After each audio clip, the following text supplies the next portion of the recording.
चलें रिकॉर्डिंग पे भी लगा दिया है कि अगर किसी को बाद में समझने की ज़रूरत पड़े दोबारा कुछ तो ठीक है, वीडियो से जाकर देख ले। अच्छा भैया, मैंने कहा कि आप कुछ भी बना सकते हैं, इसका मतलब ऐसा नहीं है कि आप आज ही आप घर जाएं और कुछ भी बना लेंगे, ठीक है। अच्छा, इसके लिए बहुत ज़्यादा प्रैक्टिस की ज़रूरत होती है। Practice makes the man perfect. ठीक है, आप प्रैक्टिस करेंगे, पहले छोटी छोटी चीज़ें बनाना सीखेंगे। जब छोटी छोटी चीज़ें बनाकर आपके पास एक्सपीरियंस आ जाएगा 5-6 महीने में, आप चीज़ों को समझना शुरू कर देंगे। प्रोग्रामिंग में बड़ी बड़ी चीज़ों को किस तरह छोटी छोटी चीज़ों को जोड़ के बड़ी चीज़ें बनाई जा सकती हैं। तो आपको यहाँ पर वही चीज़ें सिखा रहे हैं। आहिस्ता आहिस्ता छोटी छोटी चीज़ों से आपका माइंड जो है ओपन होंगे, आपका माइंड सोचना शुरू करेगा। अब मैं फर्ज करें आपको एक छोटी सी गेम बनाना सिखा रहा हूँ, आपके माइंड में जब उसके कॉन्सेप्ट बैठ जाएंगे, ठीक है, आपका माइंड खुद से एक्सप्लोर करना शुरू कर जाएगा, यार इसको मैं नेक्स्ट लेवल पे ले जाकर इससे बड़ी चीज़ किस तरह बना सकता हूँ। आपको कैलकुलेटर का एक छोटा सा फंक्शन बनाना सिखा दिया, ठीक है। अब आपको जब थोड़े से उसके कॉन्सेप्ट की समझ लग चुकी है, अब आपको जितनी नॉलेज, अगर आपका मैथ जो है मुझसे ज्यादा स्ट्रांग मुमकिन है हो, बल्कि होगा, ठीक है। मैं मैथ में बहुत ज्यादा एक्सपर्ट नहीं हूँ, ठीक है। जितनी चीजें आती हैं वो मैंने उसको यूज करते हुए एक स्मॉल सा कैलकुलेटर बना लिया। लेकिन जिन्होंने मैथ मुझसे ज्यादा पढ़ा हुआ है, ठीक है, वो उसको प्रोग्रामिंग को यूज करते हुए साइंटिफिक कैलकुलेटर में कौन कौन से रूल्स अप्लाई होते हैं, ठीक है, वो आप अपने माइंड से सोच कर लगा सकते हैं। एक अच्छा कैलकुलेटर भी उसे तैयार कर सकते हैं। तो इस तरह हम छोटी छोटी चीजों को कर रहे हैं। बाकी क्या कहते हैं, अब कुछ ही दिनों में इंशाल्लाह, ठीक है, 2-3-4 महीने लगाकर आप एडवांस लेवल की प्रोग्रामिंग सीख जाएंगे और अच्छे अच्छे एप्लीकेशन बना सकेंगे। क्या चीज करवा दें? हाँ, गिट और गिटहब करना है अभी। अभी बहुत सारी चीजें हैं। जब हमने ये स्टार्ट किया था तो मैंने आपको एक आउटलाइन बताया था कि हमने कौन कौन सी चीजें करनी है। HTML कर लिया हमने, CSS कर लिया, जावास्क्रिप्ट को कर लिया, बूटस्ट्रैप हमने कवर कर लिया, ठीक है। हमें गिट करना है, गिटहब करना है, फायरबेस को देखना है, फायरबेस में हम किस तरह होस्टिंग कर सकते हैं, डेटाबेस को किस तरह यूज करते हैं, ऑथेंटिकेशन उसमें किस तरह अप्लाई कर सकते हैं कि हमारी वेबसाइट में log in log out system, ये सारी चीजें फायरबेस को यूज करते हुए हम जब फ्रंट एंड हमारी यहाँ पर कंप्लीट हो जाएगी जावास्क्रिप्ट के साथ। अभी हमने रिएक्ट उसके बाद करनी है, रिएक्ट के बाद हमने नोड.js सर्वर साइड पे उसको भी सीखना है। तो ये सारी चीजें करने वाली रहती हैं। डेटाबेस मोंगोडीबी, मोंगोडीबी भी करेंगे, और उसके बाद फायरबेस की फायर स्टोर डेटाबेस है, ठीक है, हम उसको भी थोड़ी सी करने की कोशिश करेंगे। तो चले, आज जो चीजें हमने देखनी है वो है ES6 में डीस्ट्रक्चराइजिंग, डिस्ट्रक्चरिंग और स्प्रेड ऑपरेटर्स। ये क्या चीज होती है, क्लोजर क्या होते हैं, ये चीजें देखनी है। अगर तो टाइम बचेगा तो इन चारों चीजों को, कॉल बैक, असिंक्रोनस, जावास्क्रिप्ट में क्या चीज है, प्रोमिसेस और फेच एपीआई, इन चारों चीजों को हमने इकट्ठे ही कवर करना है ताकि समझ लग सके, क्योंकि ये चारों चीजें एक दूसरे से लिंक करती हैं। तो हमने या तो कोशिश करनी है, अगर टाइम बचा तो आज ही करेंगे सारी चीजें इकट्ठे, या फिर हम इसको कल करेंगे, लेकिन इकट्ठे ही इन चार चीजों को करना है। उसके बाद असिंक का वेट हमने देखना है, कोशिश करेंगे ये भी कल तक इसको कंप्लीट कर लिया जाए। नेक्स्ट 2 लेक्चर्स में हमने क्लासेस और मॉड्यूल्स को कवर करके फिर हमने अगली चीज की तरफ मूव करना है, या गिट और गिटहब की तरफ जाएंगे या फिर फायरबेस सीखेंगे इंशाल्लाह।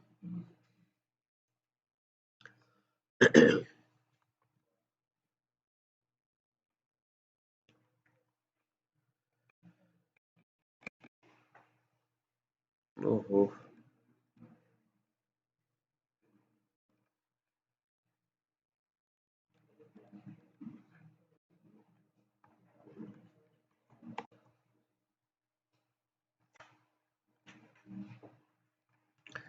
चले ES6।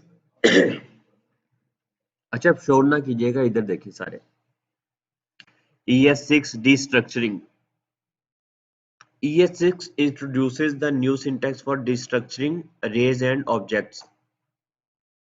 ES6 में हमें एक न्यू सिंटेक्स मुतारिफ कराया गया है अरे को और ऑब्जेक्ट को डिस्ट्रक्चर करने का। डिस्ट्रक्चर मींस तोड़ने का, ठीक है, चीजों को निकालने का, एक्सट्रैक्ट करने का, ठीक है। वो क्या चीजें होती हैं, फर्ज करें यहाँ पर आपको एग्जांपल मैंने बनाई हुई है, अरे को किस तरह डिस्ट्रक्चर किया जा सकता है, किस तरह उसमें से वैल्यूज को निकाला जा सकता है। सिंटेक्स क्या है, हमारे पास एक अरे मौजूद है, ठीक है, व्हीकल्स की। उसमें पहले में हमारे पास कार का हमने नाम रखा हुआ है, ये मस्टैंग, और दूसरे में F150, ये एक ट्रक का नेम है, और तीसरे में हुंडा 70, ये बाइक है। अगर हमें इन तीनों वैल्यूज को अरे में से निकालकर वेरिएबल में सेव करवाना है तो हम क्या कर सकते थे, ठीक है, हमने कार में व्हीकल 0, ठीक है, ये कार ही है ना, कार का नेम, और ये व्हीकल 1 में यहाँ पे मैंने आपको बताया ट्रक का नेम है, तो हमने ट्रक को रख दिया, और व्हीकल 2 में बाइक हमारे पास हुंडा 70। ये तो हम पहले इस तरह कोड के साथ कर लेते थे, लेकिन अब ES6 में जब हम इसको निकालना चाहें तो हम किस तरह निकाल सकते हैं, यहाँ पर ये तरीका देखें। हमने कांस्टेंट लिखा, ठीक है, कि हमने इसकी वैल्यू को बाद में चेंज नहीं करना, इसलिए कांस्ट में सेव कर रहे हैं। अरे का क्या कहते हैं, ये बड़ी ब्रैकेट्स, ठीक है। अब अरे को किस तरह ये किया जाता है, पहचाना किस तरह जाता है, बड़ी ब्रैकेट से, ठीक है, स्क्वायर ब्रैकेट से। इसके अंदर हमने 1 बाय 1 करके वैल्यू लिख दी, कार, ट्रक और बाइक। ये चीज किस चीज के साथ मैप कर जाएगी, इसकी पहली वैल्यू के साथ। ट्रक जो है ये इसके 1 इंडेक्स के साथ ऑटोमेटिकली मैप कर जाएगी, और बाइक जो है ये ऑटोमेटिकली मैप किस चीज के साथ कर जाएगी, इसकी तीसरी वैल्यू के साथ, 2 इंडेक्स के साथ। तो इस तरह अगर हमें चीजों को निकालना हो, डिस्ट्रक्चर करना हो, हम इस तरह निकाल सकते हैं। इसका मैं आउटपुट आपको दिखा देता हूँ। फर्ज करें आपके पास यहाँ पे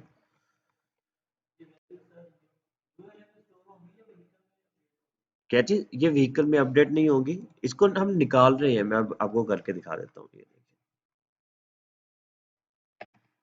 कोड आपके सामने क्लियर नजर आ रहे हैं, अब जूम मैंने कर,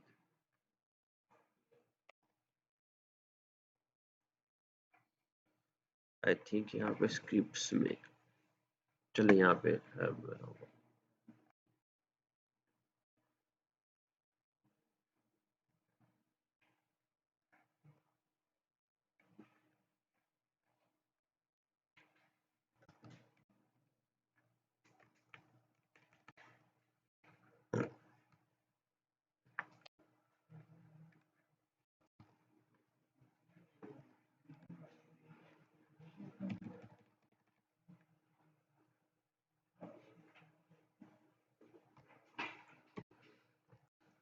अच्छा मैंने लिखा लेट, चले आपको फ्रूट्स के नाम से समझाते हैं ताकि आपको बेहतर समझ लगे। Let fruits is equal to, ठीक है, ये हमारे पास अरे में 5-6 फ्रूट्स मौजूद हैं। इनमें से अगर मैंने पहली वैल्यू को निकाल के किसी इसमें स्टोर करवाना हो तो हम किस तरह करवा सकते हैं, डिस्ट्रक्चर करके। मैंने लिखा लेट, लाजमी नहीं है कॉस्ट को यूज करें, हम लेट को यूज कर सकते हैं, ठीक है, वो तो हमारी मर्जी है ना, वो एक एग्जांपल आपको दी थी। अगर हमने लेट को यूज करना है, अगर मुझे सिर्फ पहली वैल्यू को ही निकालना है फर्ज करें, तो मैं क्या करूंगा, एप्पल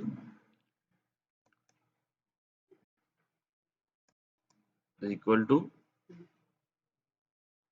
फ्रूट्स, के फ्रूट्स में से पहली वैल्यू को निकाल कर दे दो, ठीक है। अगर मुझे,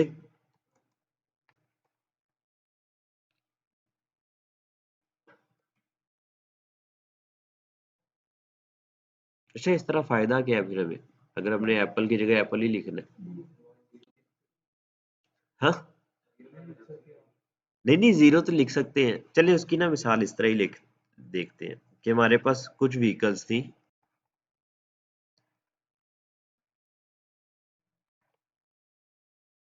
लेट व्हीकल्स। अच्छा, और हमें पता है कि इसमें जो पहले इंडेक्स में जो चीज है वो हमारे पास कार ही मौजूद है। दूसरे इंडेक्स में जो चीज है वो हमारे पास ट्रक ही मौजूद है। तीसरे इंडेक्स में जो चीज है वो हमारे पास बाइक मौजूद है। अगर हमें इन वैल्यूज को एक्सट्रैक्ट करना है ES6 में, हम किस तरह कर सकते थे? पहले इसमें हमने कार को निकाल लिया। अब हम क्या चीज, कार के अंदर कौन सी वैल्यू मौजूद होगी? मस्टैंग। यार कोई, मैंने अंग्रेजों की मिसाल उठाई है, इधर लोगों को पता भी नहीं है। हुंडई लिख लेते हैं यार हम। क्या स्पेलिंग है हुंडई के? HUI।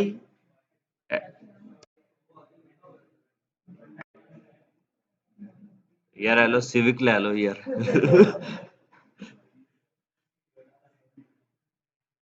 ट्रक पाकिस्तान में कौन सा चलता है? मजदा। चीमा भी है ना? नहीं नहीं, चीमा तो बस है। मजदा ते हुंडा 70।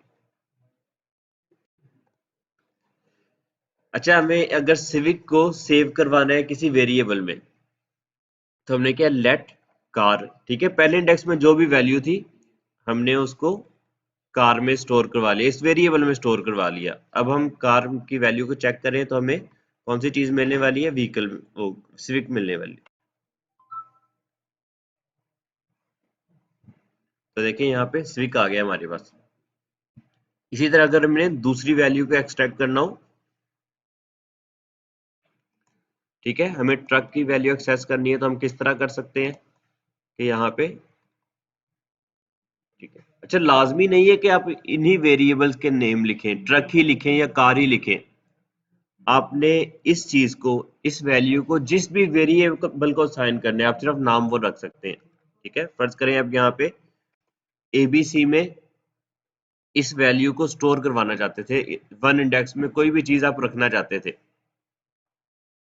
वन इंडेक्स की कोई भी चीज को आप किसी भी वेरिएबल में स्टोर करवा सकते हैं। तो अब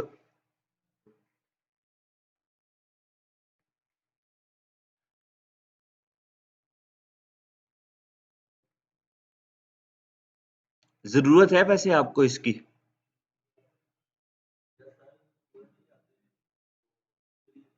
क्योंकि ना इसे यूज करने से लैपटॉप मेरा बहुत स्लो हो जाता है मुझसे काम, यानी कि मैं कुछ बटन्स प्रेस करता हूँ, वो इसके फंक्शन काम करना शुरू कर देते हैं, मैं परेशान हो जाता हूँ, फिर मेरा लैपटॉप में मेरा की हो गया। चले, वो हॉटकीज में बाद में कोशिश करूंगा चेंज हो जाए, क्योंकि इसको करने से कमेंट भी नहीं होता। अब मेरी आदत पड़ी हुई है कि मैंने सिर्फ दो बटन दबा के अपने कोड को कमेंट करना है। इसको जब मैं, ठीक है, अच्छा, ABC में हमें कौन सी वैल्यू मिलने वाली है? ये मजदा ट्रक जो है वो हमें किस चीज में मिल जाएगी? ABC में। तो ये देखिए, एक सिविक आ गया और दूसरा मजदा यहाँ पर आ गया हमारे पास। और तीसरे नंबर पे अगर हमें वैल्यू को एक्सेस करना है तो हम इस तरह कर सकते हैं, बाइक को, जो होंडा 70 है इसकी वैल्यू हमें किस वेरिएबल में मिलने वाली है? बाइक में मिलने वाली। सीक्वेंस सेम होना चाहिए हमारे पास। अगर अरे के अंदर ऑब्जेक्ट, तो फर्ज करें यहाँ पे ऑब्जेक्ट आपने कुछ लिखा हुआ है, तो ABC में आपको कौन सी वैल्यू मिलने वाली है? ठीक है, नेम उमर। फर्ज करें यहाँ पे आपने इस व्हीकल के अंदर ही नेम आपने यहाँ पे रखा हुआ था मजदा। अब ABC में आपको कौन सी चीज मिलने वाली है? ABC में आपको ये पूरा ऑब्जेक्ट ही मिलने वाला है। ठीक है, ये देखें, अब ABC में आपको वो पूरा ऑब्जेक्ट ही मिल गया। अब फर्ज करें आपने दो चीजों को हमने सीक्वेंस ही यूज करना है। हमने सिविक को निकाल लिया, हमें इसे निकालने की जरूरत नहीं है, हमने यूज नहीं करना। ठीक है, लेकिन हमने हुंडा 70 को यूज करना था। वालेकुम सलाम। तो अगर हम अब निकालना चाहते हैं इस वैल्यू को, ठीक है, तो सीक्वेंस हमने बरकरार रखनी है, दूसरे ठीक है, दूसरी जगह हमने वो उसको एम्प्टी छोड़ देना है। उसके बाद हमने सेमी सेमी कॉलन लगाकर, ठीक है, दूसरे इंडेक्स की वैल्यू को ले लेना, तीसरी वैल्यू को हम एक्सेस कर सकते हैं। अब बाइक में हमें कौन सी चीज मिलने वाली है? होंडा 70।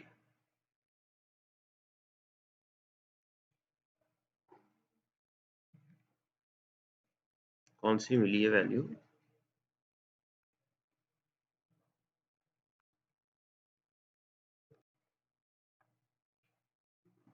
तो ये होंडा 70, ठीक है, ये होंडा 70 आ गई। तो ये सेमी कॉलन लगाना बहुत जरूरी है। अगर आप सेमी कॉलन ना लगाते, फिर बाइक में कौन सी वैल्यू आने वाली थी? फिर बाइक में ये ऑब्जेक्ट वाली वैल्यू आ जाएगी हमारे पास। तो देखिए अब ये बाइक में हमारे पास ये ऑब्जेक्ट की वैल्यू आ गई है।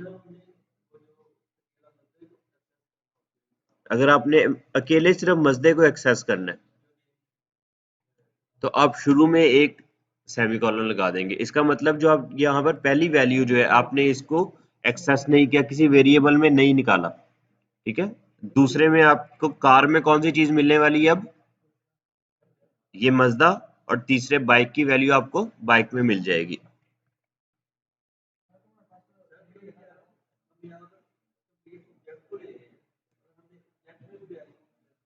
हाँ, अच्छा, ऑब्जेक्ट के अंदर आप फिर, आप तो वो जाहिर सी बात है, आप कार को यूज करके कार के अंदर डॉट नेम आप यूज करें, कार डॉट नेम, ठीक है, आपके पास ऑब्जेक्ट आ चुका है। अब ऑब्जेक्ट की वैल्यू को आप किस तरह प्रॉपर्टी की वैल्यू को एक्सेस करते हैं? आप सेम एज इट इज करेंगे।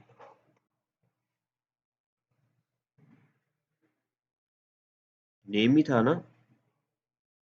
तो मैंने यहां से हटा दिया था, ठीक है, आप इस तरह एक्सेस कर लेंगे।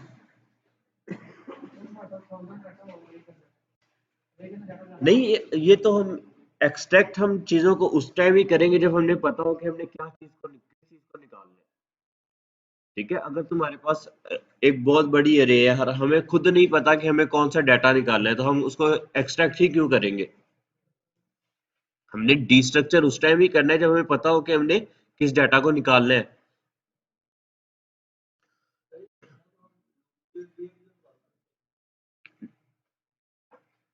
ये सिर्फ सिंटेक्स चेंज हो रहा है, मैंने आपको बताया नहीं, आप इस काम को किए बगैर भी सारा काम कर सकते हैं।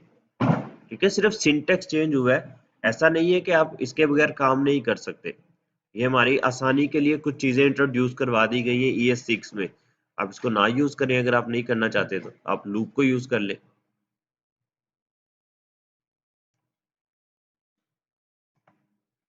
अच्छा, ये था अरे को डिस्ट्रक्चर करना।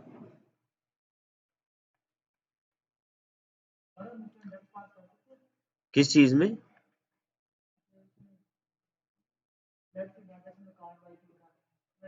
नहीं, डिस्ट्रक्चर जब आप कर रहे हैं तो आप इस तरह ही करेंगे। अगर आपने उसके अलावा वैसे किसी चीज को निकालना था, फर्ज करें ना, फिर आप इस तरह कर देते, let car is equal to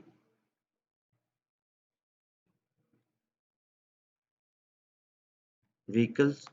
ठीक है, कार किस इंडेक्स में पड़ा हुआ है, आप इस तरह निकाल सकते थे उसे। ठीक है, ये यानी कि ये रेगुलर तरीका है। ES6 में ये चीज इंट्रोड्यूस करवाई गई है। आज आपको डिस्ट्रक्चर करने का सिर्फ तरीका समझाया जा रहा है, सिंटेक्स यही है। और ये आपको सिखाया इस वजह से जा रहा है क्योंकि जब आपने आगे रिएक्ट का कोड देखना है, तो आपको इस तरह की चीजें नजर आ रही होंगी बार बार। अगर तो मैं आपको ये चीजें ना समझाऊं, ना बताऊं, आप उस कोड को देखकर समझ ही नहीं सकेंगे कि उसमें हो क्या रहा है। इसमें कोई ऐसी चीज नहीं है कि जिसको करने से कुछ खास इफेक्ट मिल सकता हो, हमें कुछ खास ऐसा हो सके कि हमें विजुअली कुछ नजर आ रहा हो। ये सारी चीजें कॉन्सेप्चुअली है कि प्रोग्रामिंग में हम एडवांस लेवल पे किस तरह जा सकते हैं। ठीक है, ये सिर्फ वो चीजें हैं, कॉन्सेप्ट समझना है, थ्योरी है। अच्छा, तो क्लियर है ये चीजें? लग रही समझ आपको? कल भी आप अभी आए हैं, आपको लग रही है? आप ही है ना कल्बे हबीब?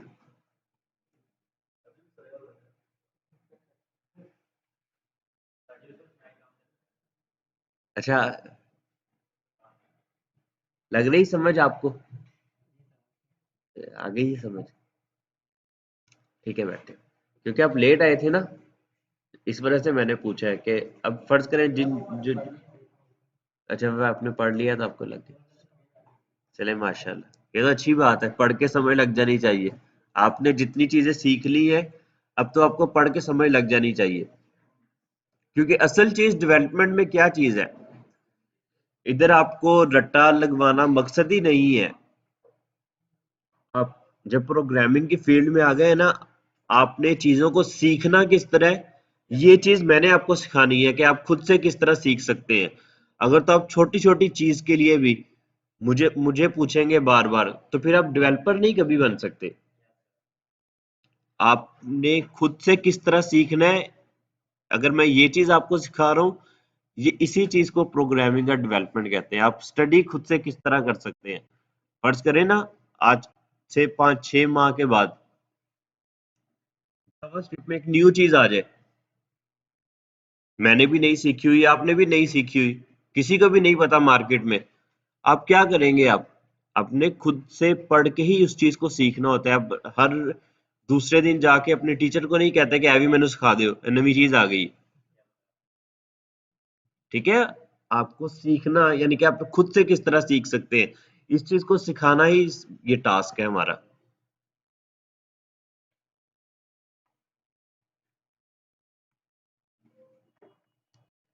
अच्छा, ये तो था अरे को डिस्ट्रक्चर करना। उसके बाद ऑब्जेक्ट को किस तरह डिस्ट्रक्चर किया जा सकता है। फर्ज करें आपके पास यहाँ पे एक ऑब्जेक्ट पड़ा हुआ है, आपने उसके अंदर से वैल्यूज को एक्सेस करना है, उसको डिस्ट्रक्चर करना है।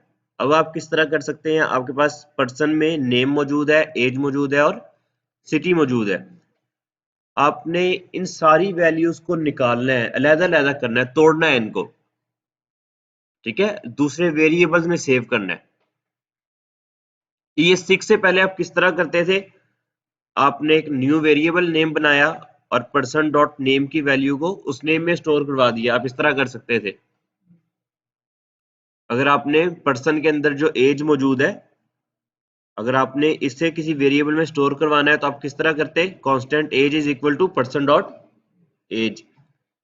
City, constant dot city is equal to person dot city कह के इसके अंदर इसकी सिटी को हम स्टोर करवा सकते थे एक वेरिएबल में। लेकिन यही काम हम ES6 में ऑब्जेक्ट को डिस्ट्रक्चर करके कैसे कर सकते हैं।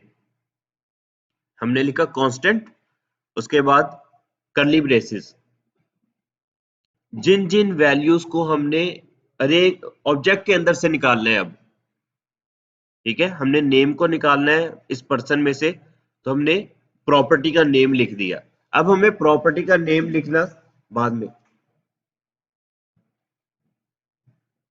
अब हमें इस प्रॉपर्टी का नेम लिखना जरूरी है। ठीक है,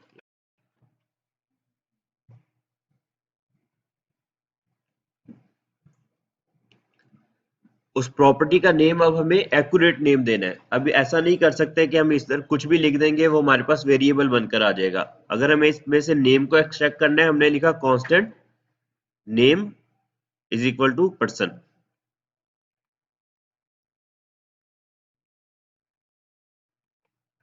ठीक है, ये हमारे पास पर्सन बना हुआ है।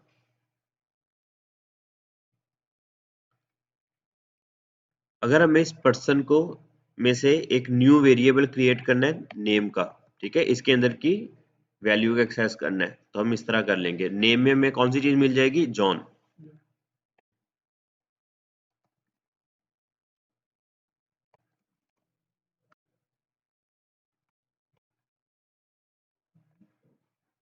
ठीक है, ये हमारे पास देखें जॉन आ गया। अब आप ऐसे नहीं कर सकते कि आप इसमें कुछ भी लिख दें।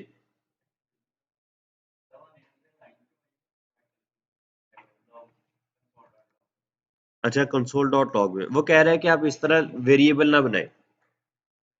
ठीक है, जब ये जावास्क्रिप्ट में ये आहिस्ता आहिस्ता ना, ये जो कीवर्ड्स हैं ये कुछ लैंग्वेजेस में वो है, रिजर्व है कि आप नेम को यूज नहीं कर सकते।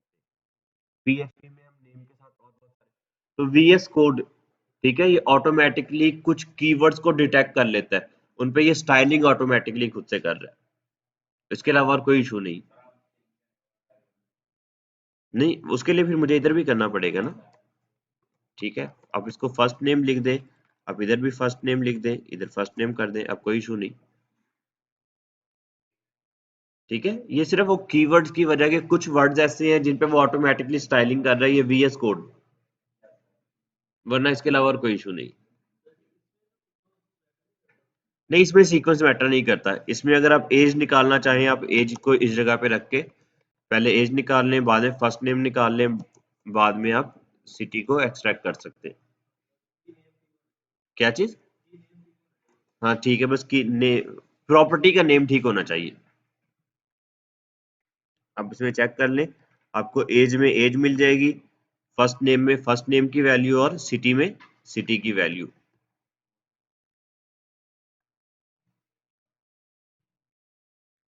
As has already been declared, age को हमने पहले भी कहीं निकाला है। अच्छा,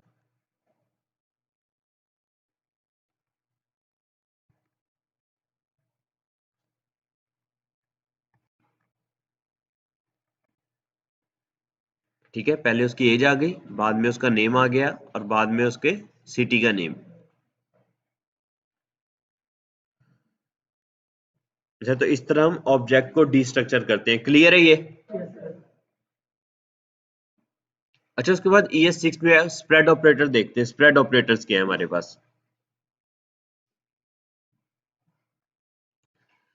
the spread operator can be use to create a new array. ठीक है, जब हम स्प्रेड को यूज करते हैं अरे के साथ, तो हम एक न्यू अरे क्रिएट कर सकते हैं स्प्रेड ऑपरेटर के साथ। स्प्रेड ऑपरेटर क्या है? ये 3 डॉट्स, इन 3 डॉट्स को आप किसी भी अरे के साथ लगा देंगे, उस अरे ने स्प्रेड हो जाना है, 1 बाय 1 अपनी वैल्यू को एक्सट्रैक्ट करके दे देना है किसी भी चीज को। ठीक है, इसको समझे। The spread operator can be use to create a new array with the same values inside it. फर्ज करें हमारे पास यहाँ पे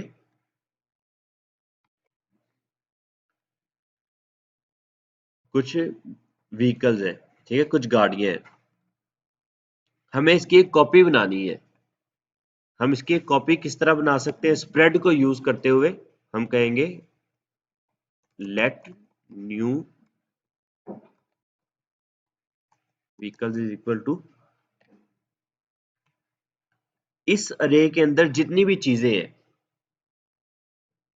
उनको स्प्रेड कर दें। ठीक है, फैला दे आगे। किस चीज के अंदर हमने इसको स्प्रेड करवाना है? हम चाहे तो इसके अंदर स्प्रेड करवा सकते हैं इस तरह। ठीक है, व्हीकल्स, ठीक है, 1 बाय 1 करके ये क्या करेगा, इसके अंदर जितनी भी वैल्यूज है उन सारों को इसके अंदर लिख देगा। तो ये अरे को कॉपी करने के लिए यूज किया जा सकता है स्प्रेड।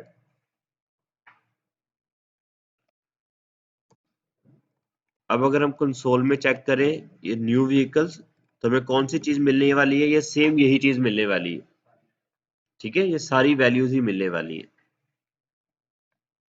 ठीक है, वो देखें 1 बाय 1 करके वो सारी चीजें मिल गई है हमें।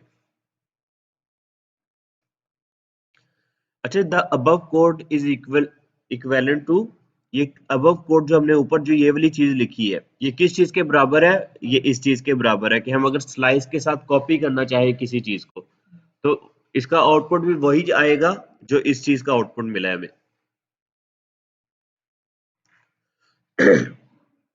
अच्छा, स्प्रेड ऑपरेटर को और किस चीज के लिए यूज किया जा सकता है, अब ये आपने देखना है। The spread operator can be use to combine two arrays into a new array easily. दो अरे को इजीली कंबाइन किया जा सकता है स्प्रेड ऑपरेटर के साथ। वो किस तरह करते हैं? फर्ज करें हमारे पास यहाँ पे 2 अरेज थे,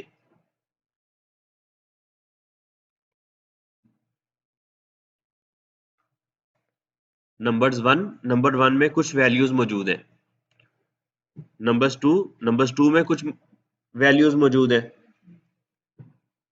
ठीक है, हमने क्या किया, हम एक नई अरे बनाना चाहते थे जिसमें इन दोनों अरे की वैल्यूज मौजूद हो।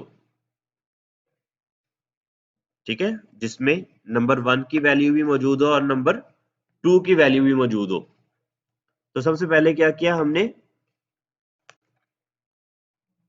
अरे 1 को स्प्रेड कर दिया एक न्यू अरे में।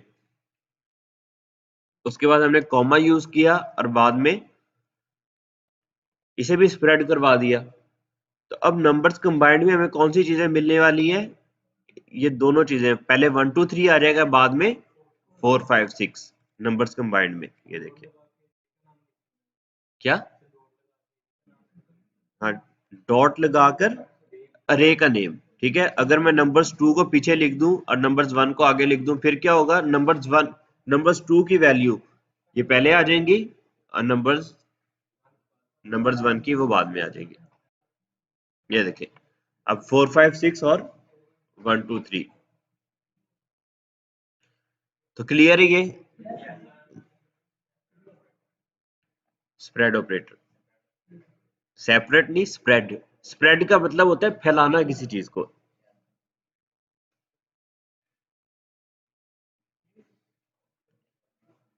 अच्छा, उसके बाद the spread operator is used to expand the elements of an array into multiple arguments. Spread operator को हम यूज कर सकते हुए करते हैं अरे के अंदर एलिमेंट्स को, एलिमेंट्स की जो आर्गुमेंट जो है उनको किसी एक ही वेरिएबल में स्टोर करवाने के लिए। वो किस तरह करते हैं उसका सिंटैक्स देखें। फर्ज करें हमारे पास यहाँ पे कुछ व्हीकल्स मौजूद थी, अब हम इसको और डी स्ट्रक्चर को इकट्ठे यूज किस तरह करके ये काम कर सकते हैं। फर्ज करें मैं इसमें से इस कार की वैल्यू को भी निकालना चाहता हूं, हम कह लें सिविक और इधर मजदा। अच्छा, मैं कहता हूं कि लेट जो कार की वैल्यू है हमें वो कार में मिल जाए, जो ट्रक जो है वो हमें किस में मिल जाए। ठीक है, मजदा की वैल्यू हमें किस में मिल जाए, ट्रक में। और मैं चाहता हूं कि बाकी इसके बाद जितनी भी वैल्यूज पड़ी है इस अरे में, वो एक उसके एक अलहदा से अरे बन जाए। ठीक है, वो किसी खास वेरिएबल में स्टोर हो जाए। ये इन दोनों चीजों को अलहदा अलहदा निकाल लिया और बाकी को हमने, फर्ज करें यहाँ पे हमने लिखा ट्रक, बाकी ये हुंडा 70 और हुंडा 100 जो है इसे हमने एक वेरिएबल में रखना है। तो हम किस तरह कर सकते हैं, यहाँ पे स्प्रेड ऑपरेटर साइन यूज करेंगे। उसके बाद हमने बाइक्स लिख लिया। इसके बाद किस अरे में से निकालनी है इन वैल्यूज को, हमने वो अरे आगे रख दी।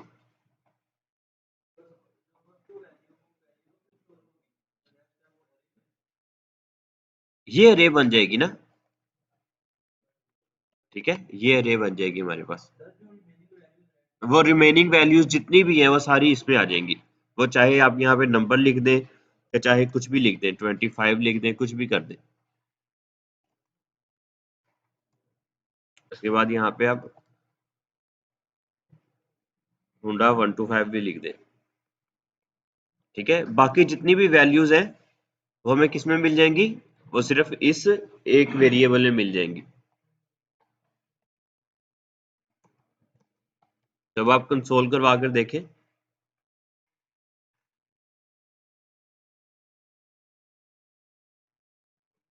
कार, ट्रक और बाइक्स।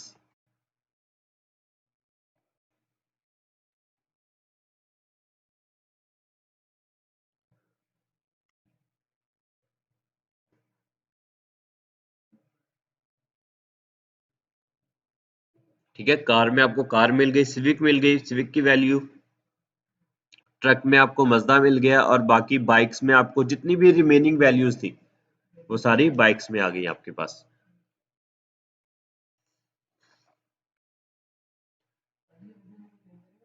क्या नहीं, ये ओरिजिनल अरे को कुछ भी नहीं कर रहा।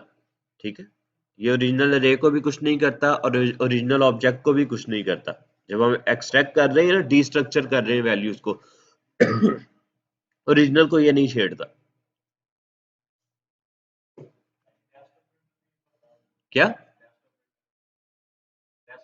हाँ, रेस्ट ऑपरेटर वो अलग चीज है थोड़ी सी। हाँ, इस तरह की है लेकिन वो थोड़ी सी अलग चीज है।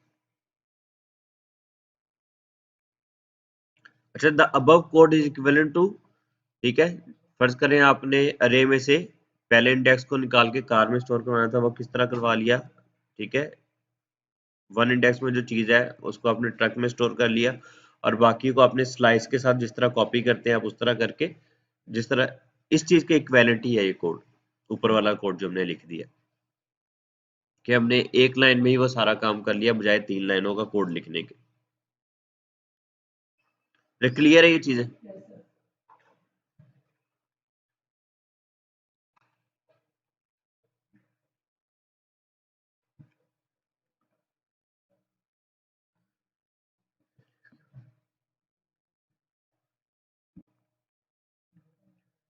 जावास्क्रिप्ट क्लोजर्स उसके बाद। अच्छा, ये चीजें क्लियर है आप सारों को यहाँ पे पीछे लग रही, समझ लग रही है?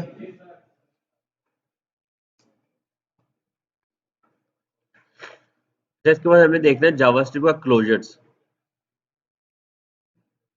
जावास्क्रिप्ट के क्लोजर्स क्या है?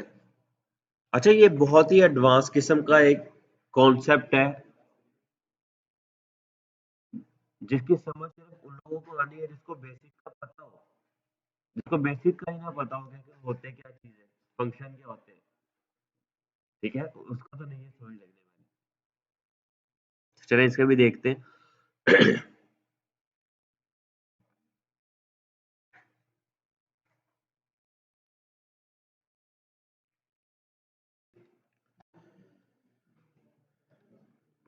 चलें कंटिन्यू करते हैं। देखें इधर, देखें अब क्लोजर्स देखें जावास्क्रिप्ट के। Closure is one of important concept in JavaScript. ये जावास्क्रिप्ट में एक इम्पोर्टेंट कॉन्सेप्ट है। It is widely discussed and still confuse concept. ये डिस्कस भी किया जाता है बहुत ज्यादा, लेकिन ये अभी तक कंफ्यूज है कि इसको क्यों इस्तेमाल करना है। ठीक है, ये इंपॉर्टेंट भी है लेकिन कंफ्यूज भी है कि इसे इस्तेमाल क्यों करना है, क्योंकि बहुत कम भी किया जाता है, लेकिन कुछ करते भी हैं। Let's understand what the closure is. ये हम अंडरस्टैंड करने की कोशिश करते हैं कि क्या है। Closure means that an inner function always has access to the variables and parameters of its outer function। कि जो हम फंक्शन के अंदर एक फंक्शन लिखते हैं वो हमेशा एक्सेस कर सकता है उन वेरिएबल्स को जो बाहर फंक्शन लिखे गए हैं किसी फंक्शन के। फर्ज करें हमारे पास दो फंक्शन है, हमने एक फंक्शन बनाया, उसके अंदर एक मजीद फंक्शन है। जो इनर फंक्शन है वो ऑलवेज एक्सेस कर सकता है बाहर वाले फंक्शन के वेरिएबल्स को और उसके पैरामीटर्स को भी। इसे क्लोजर कहते हैं। Even after the outer function has return, उस चीज के बाद भी कि हमारा जो बाहर वाला फंक्शन जो एग्जीक्यूट होना था, ठीक है, वो एग्जीक्यूट होना कंप्लीट हो चुका है। इसको इस तरह समझे। In simple words closure can be defined as, आसान लफ्जों में इसको समझे, we can return a nested function from a function that can be used later. कि हम एक फंक्शन के अंदर से एक दूसरे फंक्शन को रिटर्न करवा सकते हैं जिसे हम बार बार यूज करते हैं, इनर फंक्शन को। ठीक है, हमने एक फंक्शन के अंदर एक मजीद फंक्शन बनाया, नेस्टेड फंक्शन। अब जब भी फंक्शन को पहली मर्तबा हमने इन्वॉक किया, कॉल किया, उसने अंदर से किस चीज को रिटर्न करवाया? इनर फंक्शन को, जिसे हम बार बार यूज कर सकते हैं। इन सिंपल वर्ड्स इसे हम क्लोजर्स कहते हैं जावास्क्रिप्ट में। इसकी एग्जांपल देखिए अब। फर्ज कर रहे हैं हमने यहाँ पे एक फंक्शन बनाया हुआ है आउटर फंक्शन के नाम से। ठीक है, आउटर फंक्शन के नाम से एक फंक्शन बनाया, उसके अंदर हमने एक वेरिएबल रख दी। आउटर फंक्शन के अंदर हमने एक वेरिएबल रखा 100। उसके बाद हमने एक और फंक्शन बनाया, ठीक है, इसको हमने नाम क्या दे दिया? इनर फंक्शन का। अब हम जब भी इनर फंक्शन को कॉल करेंगे तो क्या होगा हमारे पास? अलर्ट। ठीक है, अलर्ट शो होगा आउटर वेरिएबल। अब आउटर वेरिएबल की वैल्यू क्या थी? 100 थी। हम इस पहले आउटर फंक्शन के अंदर से किस चीज को रिटर्न करवा रहे हैं? इनर फंक्शन को। चले इसको यहां पर ही करके देखते हैं हम जल्दी से। ठीक है, एक आउटर फंक्शन था, उसके अंदर हमने एक इनर फंक्शन बनाया। इनर फंक्शन किस चीज काम कर रहा है? अलर्ट करवा रहा है इस वेरिएबल को जो हमने आउटर फंक्शन में लिखा हुआ है। और आउटर फंक्शन से हमने रिटर्न किस चीज को करवा दिया है? इस इनर फंक्शन को हमने रिटर्न करवा दिया। फंक्शन के अंदर से हमने एक मजीद फंक्शन को रिटर्न करवा दिया। अच्छा, ये हमारा फंक्शन बन चुका है। ठीक है, अब मैं लिखता हूं एक वेरिएबल एबीसी। इसमें मैं यूज करता हूं आउटर फंक्शन। आउटर फंक्शन को मैंने कॉल किया, और जब मैं आउटर फंक्शन को कॉल कर रहा हूं एबीसी में मुझे कौन सी चीज मिलने वाली है? अलर्ट नहीं मिलेगा, अंदर से कौन सी चीज रिटर्न होकर आ रही है? जो चीज अंदर से रिटर्न होती है वही चीज इस वेरिएबल को असाइन होने वाली है ना। तो अंदर से हम किस चीज को रिटर्न करवा रहे हैं? इनर फंक्शन को। तो अब ये देखिए एबीसी हमारे पास क्या चीज है? एबीसी हमारे पास इनर फंक्शन आ चुका है। अब हम इस एबीसी को यूज कर सकते हैं। ठीक है, जब भी हम एबीसी को कॉल करेंगे हमारे पास क्या चीज होने वाली है? इनर फंक्शन चलने वाला है, और उसने अलर्ट किस चीज को करवा दिया? 100 को। 100 को। कोई भी वेरिएबल जो हमने बनाया था, ये मैंने नाम इसको इस तरह दिया ताकि समझ लग सके। अब आप दोबारा एबीसी को कॉल करेंगे तब क्या होना है? दोबारा से वो चीज हो जानी है 100। उसने बार बार उसने 100 को अलर्ट करवाना है। करवा दिया। क्या?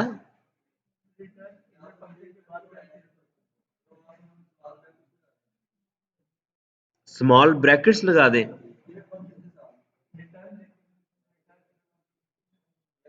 अगर हम यहाँ पर स्मॉल ब्रैकेट्स लगा दें तो इसका मतलब है कि इनर फंक्शन एग्जीक्यूट पहले ही हो जाएगा, अलर्ट उस जगह पे ही हो जाना है। रिटर्न किस चीज ने होना है? रिटर्न अनडिफाइंड वैल्यू आ जाएगी फिर।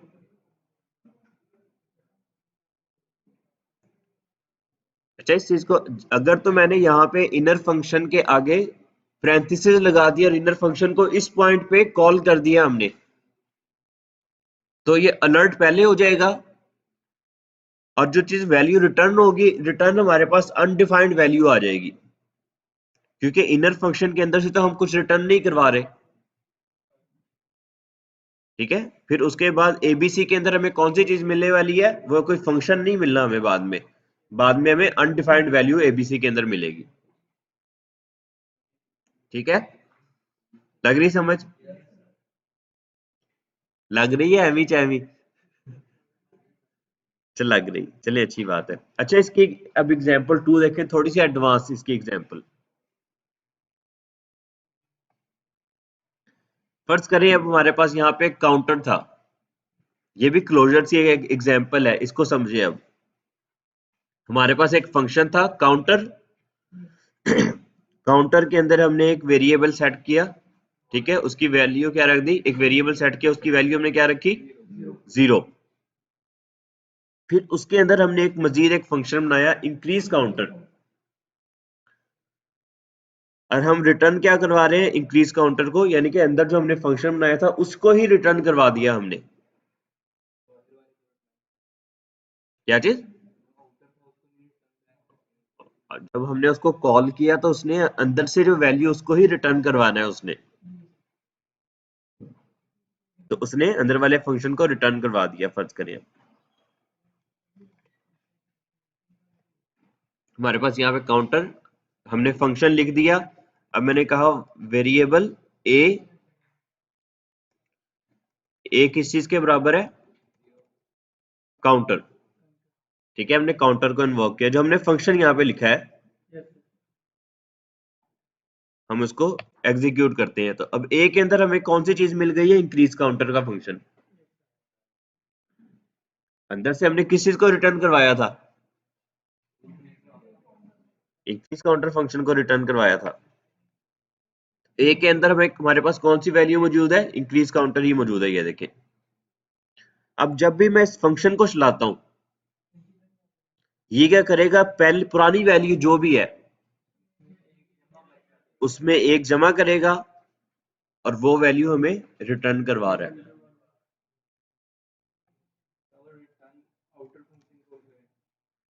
क्या आउटर तो एक मतलब चल गया ना, उसको दोबारा क्यों चलाएं? नहीं, दोबारा चला सकते हैं, उसका रेफरेंस किसी और वेरिएबल में हम स्टोर कर सकते हैं।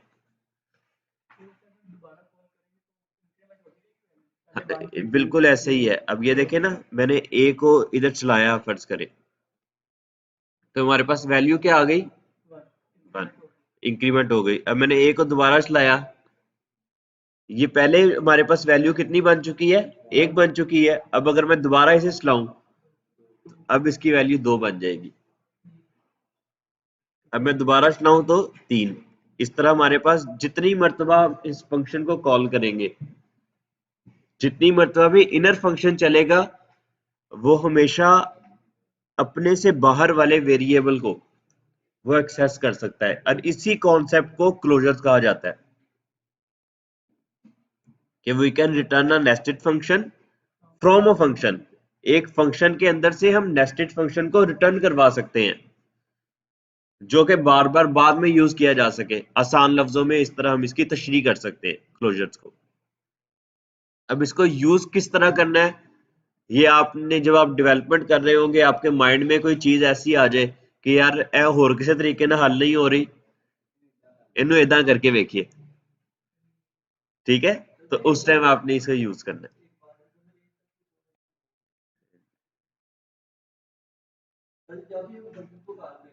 जब भी फंक्शन वेरिएबल नहीं, हमने पहली मर्तबा जब इस काउंटर फंक्शन को चला दिया, आउटर फंक्शन को चला दिया, ये फंक्शन एग्जीक्यूट हो चुका है हमारे पास। जब पहली मर्तबा ये फंक्शन एग्जीक्यूट हुआ, हमारे पास काउंटर की वैल्यू क्या थी? ठीक है, 0 थी हमारे पास। ये 0 वैल्यू ये इंक्रीज काउंटर फंक्शन के अंदर हमने पहुंचा दी है पहले से ही। नेस्ट, ठीक है, नेस्टेड उसको मिल, उसके नेस्टेड फंक्शन को मिल चुकी है। अब अंदर से हमने रिटर्न किस चीज को करवाया? नेस्टेड फंक्शन को रिटर्न करवा दिया बाहर, इंक्रीज काउंटर को।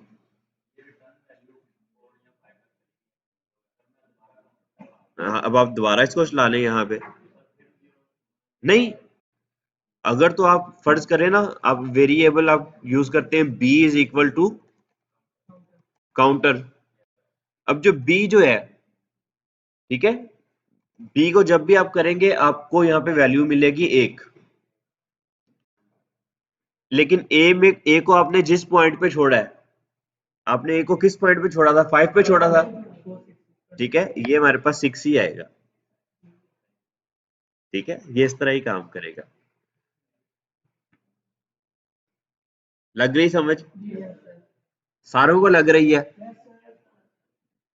जिनको नहीं लग रही, लग रही है आपको भी? आपको भी लग रही?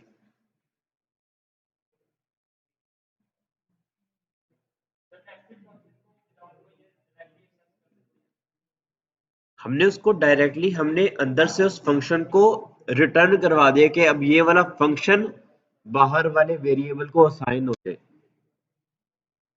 अभी मैंने आपको बताया ना, फर्ज करें, मैं आपको दोबारा समझा देता हूँ बल्कि आपका भी क्लियर हो जाएगा। फर्ज करें मैं इसको, इस फंक्शन को इस तरह अगर लिख दूं, काउंटर इधर से मैं रिटर्न करवा दूं इंक्रीज काउंटर इस तरह। अच्छा, तो इस पॉइंट पे अब होने वाली क्या चीज है कि जब भी मैं इस फंक्शन को चलाता हूं, अच्छा ये मैंने फंक्शन लिखा है अभी, ठीक है, ये फंक्शन मैंने लिख दिया। मैं कहता हूं var c is equal to counter. अच्छा, जब मैंने ये काउंटर फंक्शन चलाया, पता है क्या होने वाला है? अंदर से इसने कोड एग्जीक्यूट होगा लाइन बाय लाइन। जब हम रिटर्न करवाएंगे इंक्रीज काउंटर फंक्शन, ये एग्जीक्यूट हो जाएगा। एग्जीक्यूट होने के बाद हमें वैल्यू कौन सी मिलेगी? 1 जो है वो असाइन हो जाएगी सी को। तो इसका मतलब सी में हमारे पास अब जो चीज आई है वो 1 आई है। हम उसको बार बार अब तो एग्जीक्यूट नहीं कर सकते क्योंकि हमारे पास सी में तो 1 नंबर है। अब हम इनर फंक्शन को एक्सेस नहीं कर सकते। ठीक है, इनर फंक्शन को एक्सेस करना ही क्लोजर्स कहलाता है। क्योंकि अब तो वो तो जाहिर सी बात है, अब तो हमने अंदर से फंक्शन को एग्जीक्यूट कर दिया ना। अब जब अंदर से फंक्शन को हमने एग्जीक्यूट कर दिया, जो फंक्शन एग्जीक्यूट हो गया उसने अपनी वैल्यू को रिटर्न करके बाहर सेंड कर देना। लग रही समझ? चलें, ये तो अच्छी बात है। चलिए, ये था जावास्क्रिप्ट में क्लोजर्स। मुश्किल तो नहीं कॉन्सेप्ट? इसको यूज किधर कर सकते हैं? अब खुद जेल लड़ाए।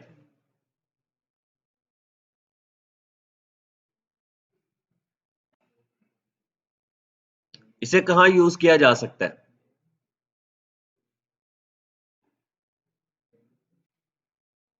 कहाँ यूज किया जा सकता है?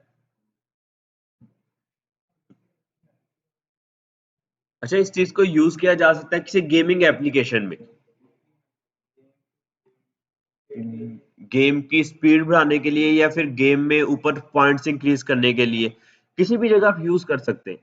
फर्ज करें आपको मिलके यहाँ पे, हालांकि मैंने इधर यूज नहीं किया, अचानक मेरे जेहन में आ गई है ये चीज के कहाँ यूज किया जा सकता है इस क्लोजर्स को।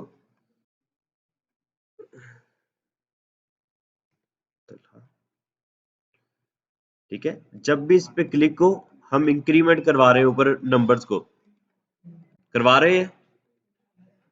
हम क्लोजर्स के साथ ये काम कर सकते थे।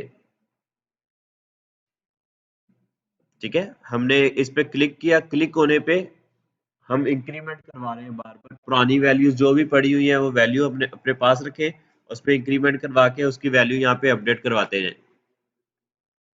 ठीक है, ये यूज किया जा सकता है। ये आपको एग्जांपल एक दी है, आप इसको यूज कहीं पे भी कर ले, ये तो आपकी मर्जी। क्या वो हंसी किस बात पर आ रही है आपको? क्या? अच्छा, अब आप ये चीज खुद से तैयार कर सकते हैं, आपको पता है? क्या? ये प्योर जावास्क्रिप्ट से बनी हुई है। हाँ, वो सीएसएस के साथ किया है। ठीक है, एनिमेशन यूज के आपको सारी चीजें तो सीखी हुई है आपने। एनिमेशन यूज करना कौन सा मुश्किल है? उसके लिए सिर्फ एक प्रॉपर्टी यूज की जाती है।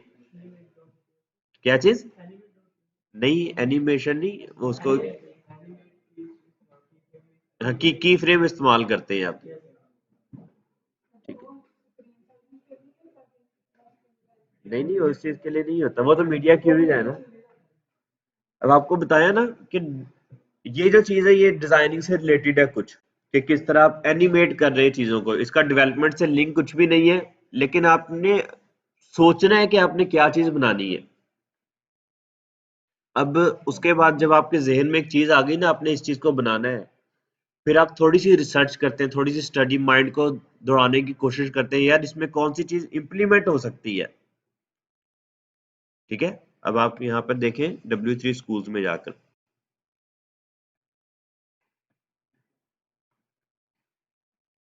CSS,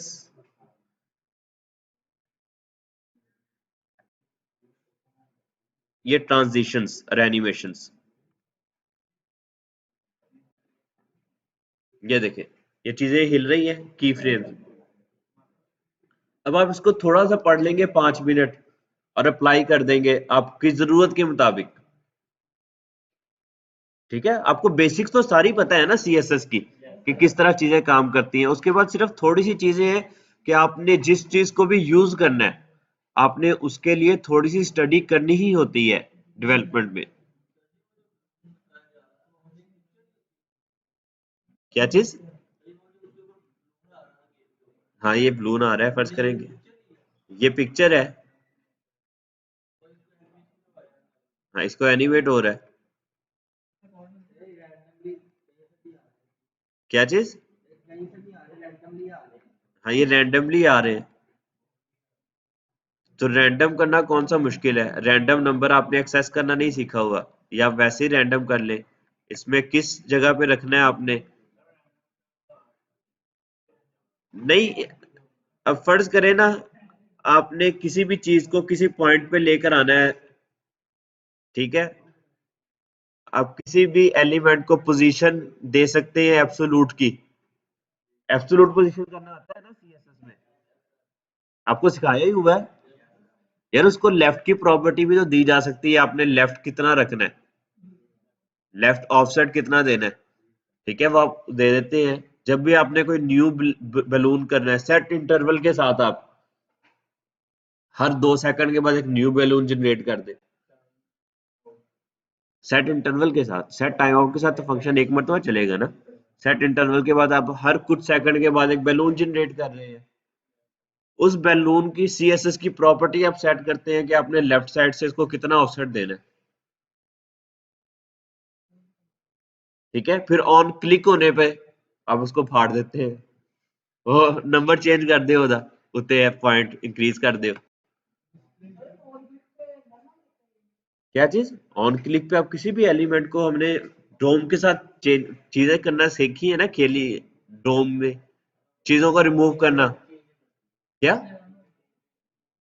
पिक्चर चेंज हो जाना, वैसे डोम से एलिमेंट को रिमूव कर देना कि किसी भी एलिमेंट के क्लिक होने पे, ठीक है, आप जावास्क्रिप्ट में नंबर इंक्रीज कर दें। फर्ज करें हमारे पास ये एक एलिमेंट है,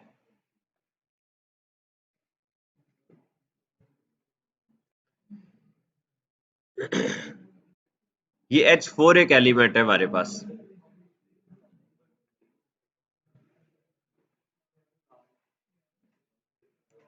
अच्छा ये शोर ना करें, इसको कॉन्सेप्ट को समझे। फर्ज करें ये टेम्प 1 में हमने एक एलिमेंट को एक्सेस कर लिया, ठीक है। इस टाइम हमारे पास टेम्प 1 में कौन सी चीज मौजूद है?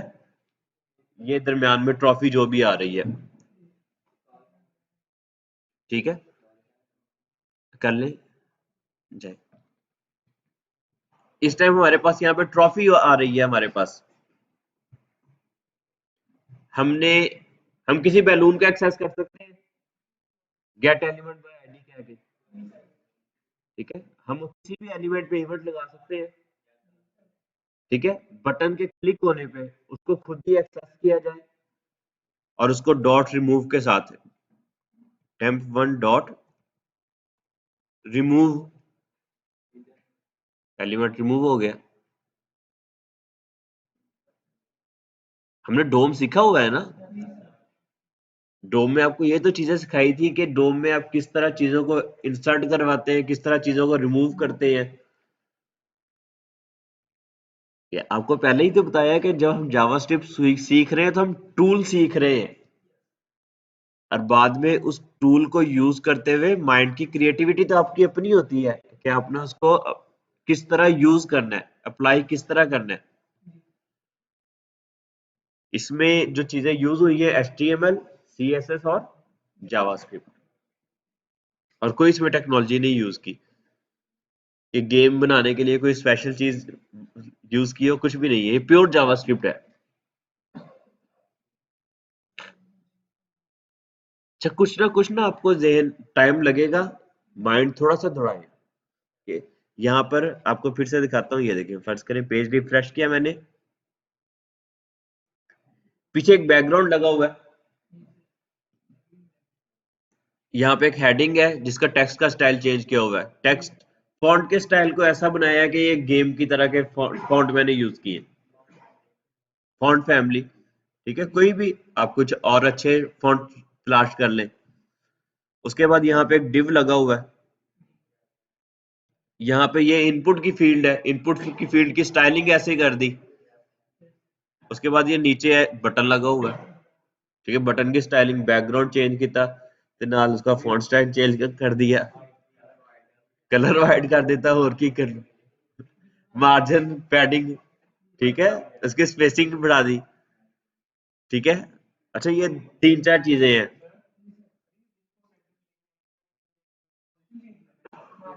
अच्छा, ये आपको, ये तो हमने बहुत पहले सीखी थी। मार्जिन 0 ऑटो कर दें हम किसी भी एलिमेंट को, उसकी विड्थ देके वो चीज सेंटर में आ जाती है।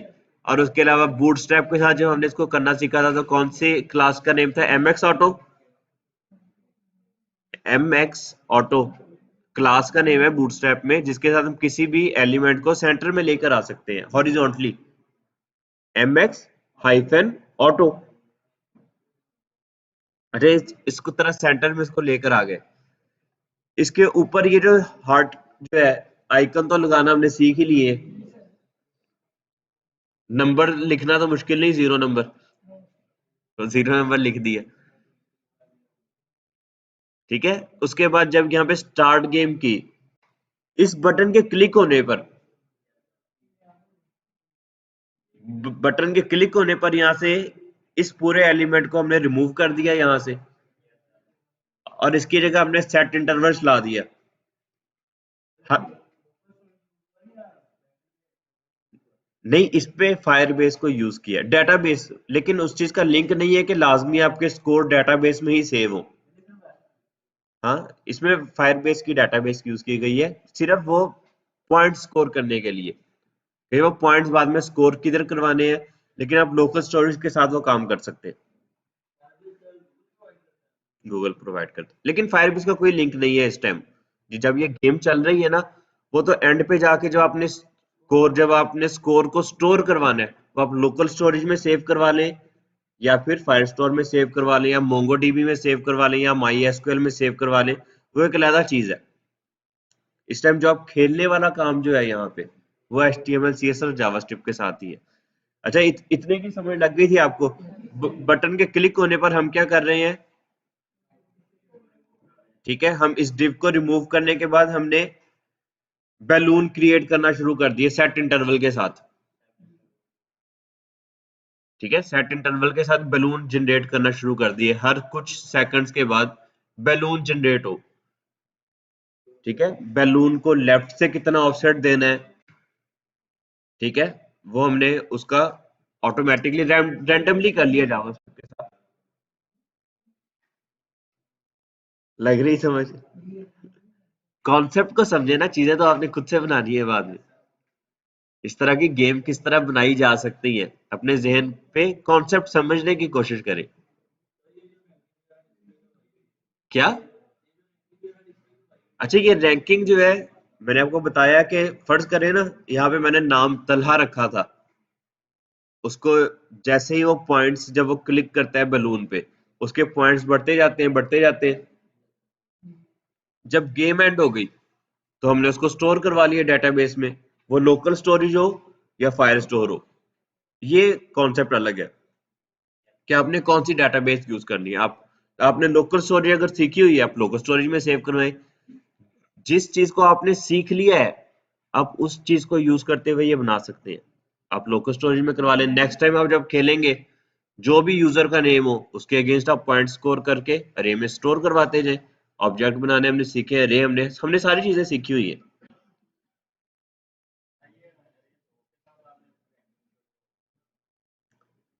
हाँ, अरे सॉर्ट के साथ हो सकती है,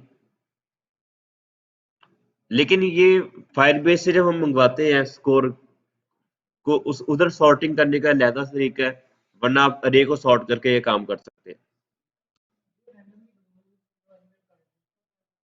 क्या चीज? अच्छा, मैंने अभी तक इसका कोड मैं दोबारा पढ़ा तो नहीं, मैंने जो भी आज से जो लिखा था, आज से 8-9 महीने 10 महीने पहले शायद लिखा हो, या 1 साल पहले लिखा हो। तो एक प्रोग्रामर जो है वो कभी भी कोड का रट्टा नहीं लगाता, ठीक? नहीं, आमद भी नहीं होती, वो कॉन्सेप्चुअली चीजों को याद रखता है। तो एनिमेट करने के लिए मैंने कौन कौन सी चीजें यूज की इस टाइम मेरे माइंड में नहीं, लेकिन अगर मैं अपना कोड दोबारा देखूंगा, तो 2 मिनट में मैं यानी कि देख के आपको बता सकता हूँ। अब वो कोड पड़ा भी किधर है, गिटहब में पड़ा हुआ है, वो भी मुझे याद नहीं सही से। नहीं, यानी कि बना के रख दिया है ना, मुझे क्या जरूरत है कि मैं जहन में रोज उसके वो करूं, चिल्ले काटूं उसके। ਇਹ ਕਿੱਦਾਂ ਬਣਿਆ ਸੀ कि मैं उन्होंने दसना जाके कितना ਬਣਿਆ ਸੀ। जब आप समझाने की जरूरत होगी मजीद डीपली, अभी तो मैंने आपको अचानक ये चीज आ गई थी मेरे जहन में कि क्लोजर्स को हम किस तरह यूज कर सकते हैं, तो मैंने आपको बताया कि हम यहाँ पे यूज कर सकते हैं, फिर हमारी बात छिड़ गई, हम इस पॉइंट पे आ गए। ऐसा ही है ना। तो अगर किसी दिन समझाने की जरूरत पड़ी मुझे आपको कोड के किस तरह की जाती सकती है सारी चीजें, तो मैं आपको कोड भी एक मरतबा दिखा दूंगा। ठीक है, तो आपने उस चीज को समझ के आप खुद से इम्प्लीमेंट करने की कोशिश करेंगे, इससे इम्प्रूव्ड वर्जन बनाए इसका। इम्प्रूव्ड वर्जन मीन इसमें तो दो किस्म के बलून ही है ना। फर्ज करें यहाँ पे लिख देते हैं अहमद, ये 1.0 है। फर्ज करें यहाँ पे दो तीन कलर के बलून आ रहे हैं, और यहाँ पे ठीक है एक स्काई ब्लू कलर का है, एक रेड कलर का आ रहा है, और ये एक तीन बैलून आ रहे हैं। अब आप इसमें ग्रीन कलर का भी डाल दें, ग्रीन कलर में आप पॉइंट्स जो हैं वो डबल कर दें, किसी बैलून को पॉइंट कम दे दें, किसी बैलून को पॉइंट ज्यादा कर दें। ठीक है, इसके करने पे एक यहाँ पर ये होता है खत्म। ठीक है, एक हार्ट लेस हो जाता है। आप कुछ ऐसी टेक्निक लगाएं कि गेम ओवर। एक बार ही गेम ओवर। ठीक है, इस तरह भी की जा सकती है चीजें। तो इस चीज को हम किसी दिन ना, इस पे मैं आपको कोड ला के समझाऊंगा, मुकम्मल समझा दूंगा कि किस तरह ये चीजें की थी मैंने और किस तरह आप कर सकते हैं।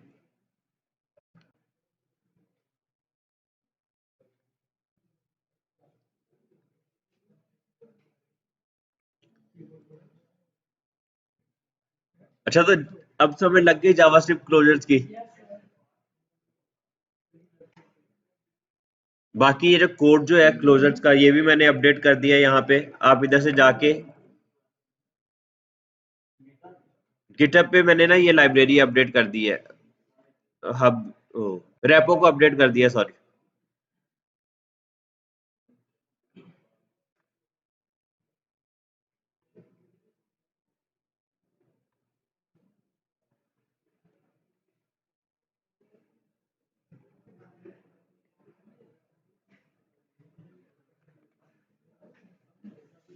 तो आप इधर से ले लें, और कोई चीज आपने समझनी हो, समझ ना लग रही हो